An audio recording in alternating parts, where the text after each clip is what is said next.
तो बच्चों में बहुत प्रतिभाएं हैं, हर बच्चे में प्रतिभा होती है, खेल के अलावा भी दूसरी प्रतिभाएं होती हैं।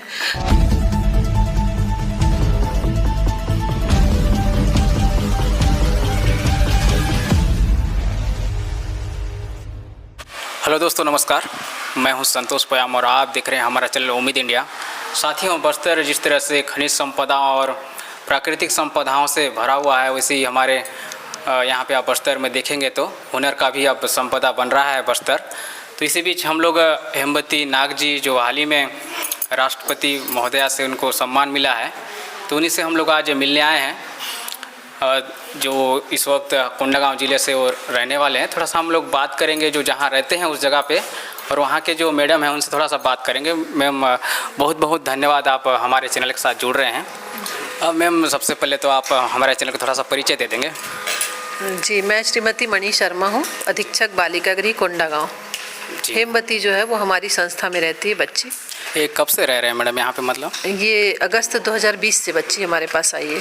अच्छा, लेकिन ये इनको जो सम्मान मिला है प्रधानमंत्री राष्ट्रीय बाल पुरस्कार, तो ये मतलब जो मेरे ख्याल से 2023 का जो जूडो और जो मतलब जिसमें रजत पदक मिला है इनको, नहीं, उसके लिए नहीं मिला है इसको बच्ची को। अच्छा। ये बच्ची क्या है, देख रेख की आवश्यकता वाली बच्ची थी। 2020 में हमारे पास आई थी। अच्छा। और 2021 में इसने पहला गोल्ड लाया था नेशनल में, चंडीगढ़ में ओपन नेशनल गेम्स में लाया था। जी। और उसके बाद लगातार इसकी प्रतिभा निखरती गई और अभी तक वर्तमान तक बच्ची 15 वर्ष की आयु में 5 नेशनल में मेडल ला चुकी है, गोल्ड, सिल्वर और ब्रॉन्ज। जी। तो अभी मतलब कौन सी क्लास में है अभी बच्ची? अभी बच्ची 10वीं कक्षा में पढ़ रही है। वैसे मतलब रहने वाले कहाँ के, मतलब गाँव? बालिका जो है वो बड़े कनेरा है, मारीगुड़ा गांव है वहाँ पर पारा, वहाँ पर बड़े कनेरा की रहने वाली है। जी। थोड़ा सा और भी जानना चाहूँगा मैम, जैसे जो बच्चे हैं, बहुत सारे लोग अनाथ होने के बावजूद आते भी नहीं है ऐसे जगह में, लेकिन आप लोग ने कैसे मतलब इनको प्रोत्साहन किया यहाँ आने के लिए? नहीं, बच्ची को हम आने के लिए प्रोत्साहित नहीं कर सकते। बच्चा मतलब माँ बाप की प्रॉपर्टी खुद की होती है। हाँ। बच्ची अनाथ है, इस कारण से गांव से एक मतलब महिला बाल विकास की एक योजना है, मिशन वात्सल्य, उसके अंतर्गत बच्चियां बाल कल्याण समिति में प्रस्तुत होते हैं। उनके जो भी पहचान के लोग हैं, कोई भी बच्चा देश में अनाथ नहीं है। जी। किसी को भी हम अनाथ नहीं बोल सकते। कोई भी बच्चा जो देख रेख संरक्षण की आवश्यकता है, उसके लिए महिला बाल विकास की योजना के अंतर्गत एक बालिका गृह होता है जिले में, और उसी योजना के तहत बच्ची 2020 में माता पिता दोनों की मृत्यु के बाद हमारे पास आई है। और अब पूरा महिला बाल विकास कार्यालय या विभाग उसके गार्जियन है, समझा जाए। ये मतलब यहाँ मतलब कब तक रह सकते हैं यहाँ रहने वाले बच्चियाँ? यहाँ 18 साल तक, 6 वर्ष की उम्र से 18 वर्ष की उम्र तक बच्चियाँ यहाँ रह सकती हैं। और देख रेख, संरक्षण, शिक्षा, स्वास्थ्य, खेल, सब में इनको हर सुविधा प्रदान की जाती है। जी। और बच्चे को प्रमोट भी किया जाता है, मानसिक रूप से मन से तैयार किया जाता है कि बच्चा आगे बढ़े, अपने आप में हीन भावना ना रखे, अपने आप को कमज़ोर ना समझे कि हम इंटीरियर गांव से आए हैं, हम शारीरिक रूप से कमज़ोर हैं, हमें इंग्लिश नहीं आती। ये सारी चीज़ें बच्चे के मन से बाहर करना और उसको उसकी प्रतिभा के अनुरूप आगे बढ़ाना, ये हमारा उद्देश्य है। जी। लेकिन पहली बात ये है मैम, जैसे छत्तीसगढ़ राज्य बाल कल्याण परिषद बाल गृह बालिका कोंडागांव यहाँ लिखा हुआ है, मैं देख रहा हूँ आपके पीछे जस्ट, लेकिन इसके बारे में लोगों को जानकारी नहीं है। कोंडागांव में अधिकतर देखा तो थोड़ा सा मतलब इसका जानकारी का अभाव है, इसके बारे में क्या जो छत्तीसगढ़ राज्य बाल कल्याण परिषद लिखा हुआ है, वो एक NGO है जो पूरे छत्तीसगढ़ में बच्चों के देखरेख का कार्य करता है, उनकी प्रतिभा पे काम करता है। और हमारा जो बालिका गृह है वो उसके अधीन है। वैसे तो ये जिला से आवंटित होता है, बालिका गृह किसी भी NGO को हो सकता है, तो वो हमारे NGO को आवंटित है। हमारे NGO का नाम है बाल कल्याण परिषद। ये कब से संचालित हो रहा है कोंडागांव जिला में? 2018 से संचालित हो रहा है। मार्च 2018 से बालिका गृह संचालित है कोंडागांव जिले में। पहले में बालिका गृह नहीं था, केवल बालक गृह था। 2018 में ये अस्तित्व में आया। लेकिन मैम, जैसे बच्ची को मतलब जूडो खेलने के लिए मतलब प्रोत्साहन कहाँ से मिला? मतलब ये थोड़ा सा क्या एक अजीब टाइप का खेल है, और खासकर लड़कियां इस क्षेत्र में, जिस कोंडागांव जगह आप जान तो रहे हैं, यहाँ पे सब खेलों का ज़्यादा महत्व देते नहीं हैं लोग। थोड़ा सा बताइए इसका क्या? खेलों का महत्व तो पूरे देश में अभी तक नहीं है लोगों को। जी जी। क्योंकि सबसे ज़्यादा होना चाहिए।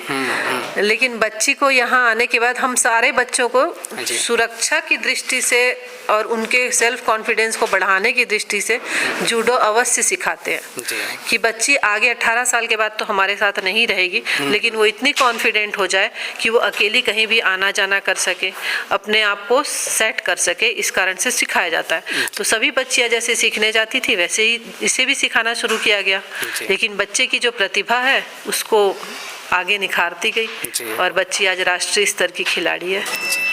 बहुत बहुत धन्यवाद मैम, हमसे जुड़ने के लिए। मैं चाहूँगा अब हेमवती से बात करूँ। जी माइक थोड़ा उनको दे देंगे। तो हेमवती, बहुत बहुत बधाई। सबसे पहले तो आपको राष्ट्रीय, क्या था मैम इसका अवार्ड? प्रधानमंत्री राष्ट्रीय बाल पुरस्कार मिलने के लिए बहुत बहुत बधाई। Thank you sir. जी, तो हेमवती पहले तो आप अपना मतलब परिचय दे दीजिए मेरे चैनल में। वैसे तो मैं बता दिया हूँ, फिर भी थोड़ा सा बता दीजिए पूरा। सर मेरा नाम हेमवती नाग है, मैं कक्षा 10वीं में पढ़ती हूँ और मैं बालिका बालगृह कुंडा गाँव में रहती हूँ और मैं बड़े कनेरा मारीगुड़ा पारा से आई हूँ। जी, मतलब थोड़ा सा ये बताइए, जैसा आपने जो अवार्ड मिला तो मिलने के बाद आपको कैसा लग रहा है? मुझे राष्ट्रीय बाल पुरस्कार मिला तो मुझे बहुत अच्छा लग रहा है। और यहाँ बाल गृह में आने के बाद यहाँ के बाकी लोगों का कैसे मतलब आपके साथ व्यवहार था? यहाँ पे जब बालिका गृह में आई तो मुझे बहुत प्यार किए और मैम लोग समझाए और मुझे खेल कूद पढ़ाई और बाकी चीज़ में भी ध्यान दिए। जी, तो जैसे आप जूडो खेलते हैं तो इसके बारे में आपको कौन मतलब बताया? यहाँ पे जब आई तो यहाँ बच्चे लोग भी खेले जा रहे थे और मैम भी बताए और फिर ITBP एकेडमी में प्रैक्टिस करने के लिए भेजते थे।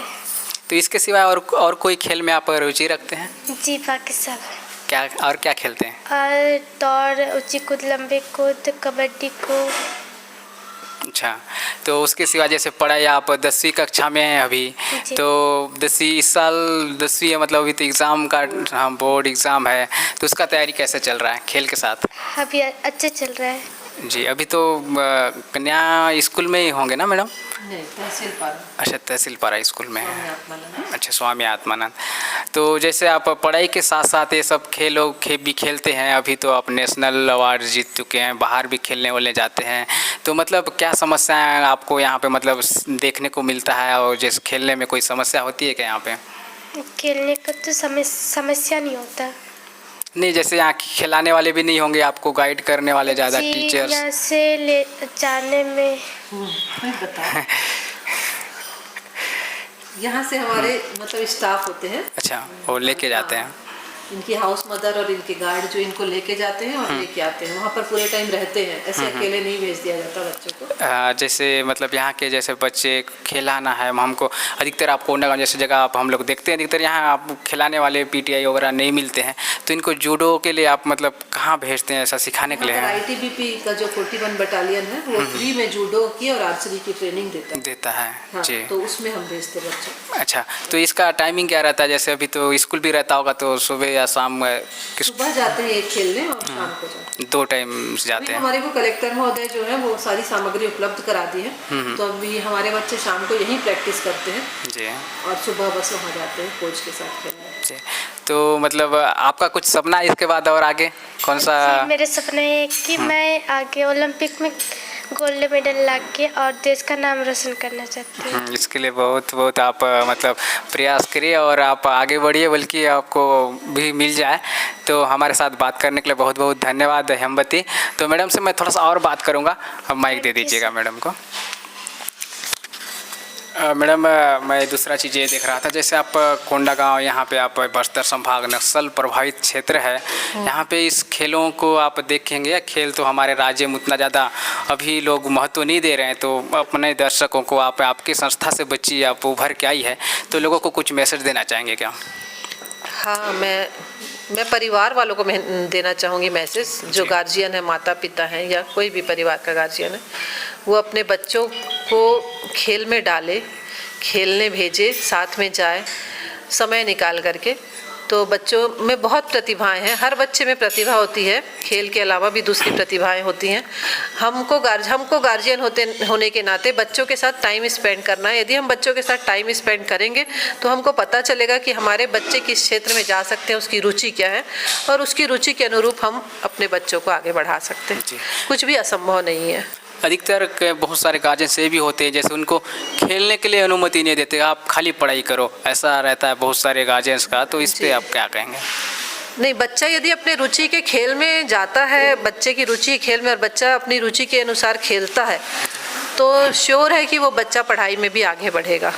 जी जी। ये पक्का है, हाँ वो तो है क्योंकि मैम। बच्चे का सेटिस्फेक्शन काम करेगा फिर। जी, जी। और सिर्फ बच्चे को पढ़ो पढ़ो करना ये गलत चीज़ जी। है। बच्चे का मानसिक विकास के लिए पढ़ाई के साथ साथ खेल भी बहुत ज़रूरी है। बहुत ज़रूरी है। तो बहुत बहुत धन्यवाद मैम। Thank you sir.